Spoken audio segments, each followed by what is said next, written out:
कक्षा के झरने पर एक अजीबोगरीब अंतरिक्ष यान चुपचाप उतर आया और फिर उसमें से एक एलियन बाहर निकला। उसकी नजर गंभीर थी। उसने धीरे धीरे उड़ते हुए यान को देखा, लेकिन कुछ नहीं कहा, बस एक लोहे का डिब्बा पत्थर पर रखा। फिर धीरे धीरे उसका ढक्कन खोला और उसमें से एक कप निकाला। कप में हिलते हुए रहस्यमय जेल जैसी वस्तु को देखकर उसने कप उठाया और एक ही घूंट में पी लिया। जल्दी ही उसके शरीर में थोड़ी सी रोशनी हुई और उसके चेहरे के भाव से पता चलता था कि वह इस समय बहुत पीड़ा में था। जल्दी ही उसका शरीर धीरे धीरे क्षय होकर टूटने लगा। डीएनए कोशिका श्रृंखला भी तेजी से बिखरने लगी और मृत्यु के बाद विघटित होता शरीर सीधे समुद्र में गिर गया। जबकि इस समय उनके मानव बनाने की योजना अभी शुरू ही हुई थी। मृत्यु के बाद डिओक्सीराइबोन्यूक्लिक एसिड लगातार दोहराया जा रहा था और जल्दी ही एक के बाद एक जीवंत मानव कोशिकाएं जन्म लेने लगी। समय 35,000 साल बाद यानी वर्तमान 2079 में आ गया, जब कुछ पुरातत्वविदों ने एक गुफा के अंदर पत्थर की दीवार पर रहस्यमय चित्र खोजे। भित्ति चित्रों से यह देखा जा सकता है कि एक समूह के लोग एक विशालकाय व्यक्ति की पूजा कर रहे हैं और उस विशालकाय व्यक्ति का हाथ कुछ गोलाकार पिंडों की ओर इशारा कर रहा है, मानो यह संकेत दे रहा हो कि लोगों को उसे खोजने जाना चाहिए।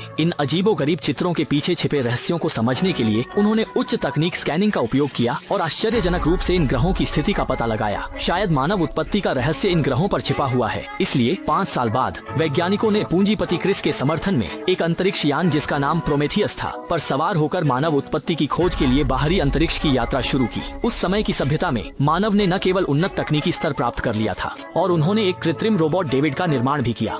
डेविड बाहरी रूप से साधारण व्यक्ति जैसा दिखता है, सिवाय इसके कि उसमें मानव भावनाएं नहीं है। उसकी बुद्धिमत्ता सामान्य व्यक्ति से कहीं अधिक है और वह अंतरिक्ष यान का संरक्षक भी है, क्योंकि इस समय सभी वैज्ञानिक निद्रा अवस्था में हैं। सामने निद्रा में जो महिला है वह डॉक्टर शॉन है।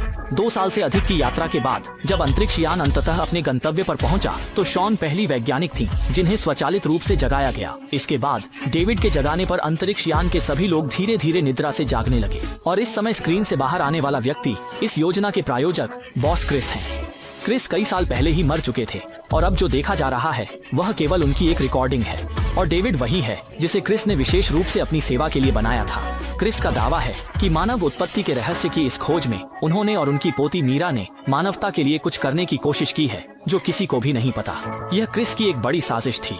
वास्तविक उद्देश्य इस अवसर का उपयोग करके विदेशी अमृता तकनीक प्राप्त करना था। जैसे ही अंतरिक्ष यान विदेशी लक्ष्य स्थान पर पहुंचा, समूह के लोग अंतरिक्ष यान से नीचे उतरे और उन्होंने सामने विशाल पत्थर की इमारत देखी। कुछ लोगों की उत्साहित मनोदशा में उन्होंने ज्यादा विचार नहीं किया और अंदर चले गए। उन्हें यह नहीं पता था कि आगे और भी अजीब और खतरनाक घटनाएं लगातार घटित होंगी। जल्दी ही वे गुफा के गहरे हिस्से में पहुँच गए और पीले बालों वाले व्यक्ति ने अपने बैग से 2 गोलाकार वस्तुएं निकाली और फिर उन्हें ऊपर की ओर फेंक दिया। असल में यह एक प्रकार का इंफ्रारेड डिटेक्शन उपकरण था। इस तरह वे गुफा के अंदर की पूरी संरचना का बहुत स्पष्ट रूप से स्कैन कर सकते थे। जल्दी ही वे गुफा के एक ऊपरी हिस्से में पहुंच गए। चार्ली ने खुशी से पाया कि यहाँ की वायु गुणवत्ता पृथ्वी से कई गुना बेहतर है।